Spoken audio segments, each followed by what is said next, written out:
Assalamualaikum warahmatullahi wabarakatuh, sahabat beriman. Mudah-mudahan Anda masih selalu setia bersama kami di channel yang selalu menghadirkan kisah-kisah inspiratif. Pada kesempatan kali ini kami sudah menyiapkan satu kisah berhikmah untuk menambah iman kita. Sebelum itu mari, support channel ini dengan cara like dan subscribe. Klik lonceng juga, biar kamu nanti dapat konten bermanfaat lainnya. Abu Nawas belum kembali, kata istrinya. Ia bersarna seorang pendeta dan seorang ahli yoga sedang melakukan pengembaraan suci. Padahal saat ini Baginda amat membutuhkan bantuan Abu Nawas. Beberapa hari terakhir ini Baginda merencanakan membangun istana di awang-awang. Karena sebagian dari raja-raja negeri sahabat telah membangun bangunan-bangunan yang luar biasa. Baginda tidak ingin menunggu Abu Nawas ibih lama lagi. Beliau mengutus beberapa orang kepercayaannya untuk mencari Abu Nawas.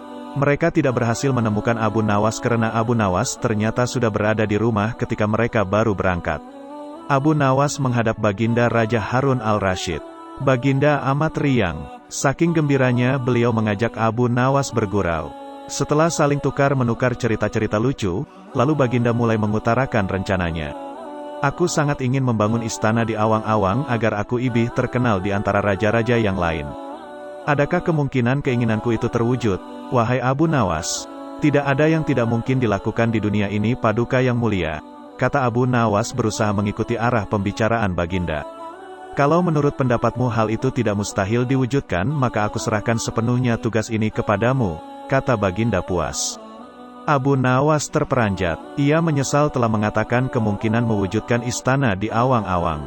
Tetapi nasi telah menjadi bubur. Kata-kata yang telah terlanjur didengar oleh Baginda tidak mungkin ditarik kembali. Baginda memberi waktu Abu Nawas beberapa minggu. Rasanya tak ada yang lebih berat bagi Abu Nawas kecuali tugas yang diembannya sekarang. Jangankan membangun istana di langit, membangun sebuah gubuk kecil pun sudah merupakan hal yang mustahil dikerjakan. Hanya Tuhan saja yang mampu melakukannya. Begitu gumam Abu Nawas. Hari-hari berlalu seperti biasa. Tak ada yang dikerjakan Abu Nawas kecuali memikirkan bagaimana membuat Baginda merasa yakin kalau yang dibangun itu benar-benar istana di langit. Seluruh ingatannya dikerahkan dan dihubung-hubungkan. Abu Nawas bahkan berusaha menjangkau masa kanak-kanaknya.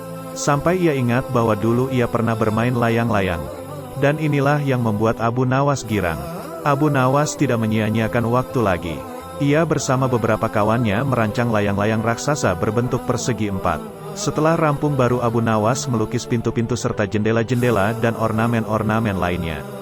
Ketika semuanya selesai, Abu Nawas dan kawan-kawan menerbangkan layang-layang raksasa itu dari suatu tempat yang dirahasiakan. Begitu layang-layang raksasa berbentuk istana itu mengapung di angkasa, penduduk negeri gempar. Baginda Raja girang bukan kepalang. Benarkah Abu Nawas berhasil membangun istana di langit? Dengan tidak sabar beliau didampingi beberapa orang pengawal bergegas menemui Abu Nawas. Abu Nawas berkata dengan bangga, Paduka yang mulia, istana pesanan Paduka telah rampung. Engkau benar-benar hebat wahai Abu Nawas, kata Baginda memuji Abu Nawas. Terima kasih Baginda yang mulia, kata Abu Nawas. Lalu bagaimana caranya aku ke sana? Tanya Baginda.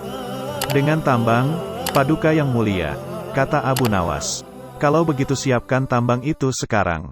Aku ingin segera melihat istanaku dari dekat, kata Baginda tidak sabar. Maafkan hamba Paduka yang mulia. Hamba kemarin lupa memasang tambang itu. Sehingga seorang kawan hamba tertinggal di sana dan tidak bisa turun, kata Abu Nawas. Bagaimana dengan engkau sendiri Abu Nawas? Dengan apa engkau turun ke bumi? Tanya Baginda. Dengan menggunakan sayap Paduka yang mulia, kata Abu Nawas dengan bangga. Kalau begitu buatkan aku sayap supaya aku bisa terbang ke sana, kata Baginda. Paduka yang mulia, sayap itu hanya bisa diciptakan dalam mimpi, kata Abu Nawas menjelaskan. Engkau berani mengatakan aku gila sepertimu? Tanya Baginda sambil melotot. Iya, Baginda, kurang lebih seperti itu, jawab Abu Nawas tangkas. Apa maksudmu? Tanya Baginda lagi. Baginda tahu bahwa membangun istana di awang-awang adalah pekerjaan yang mustahil dilaksanakan. Tetapi Baginda tetap menyuruh hamba mengerjakannya. Sedangkan hamba juga tahu bahwa pekerjaan itu mustahil dikerjakan.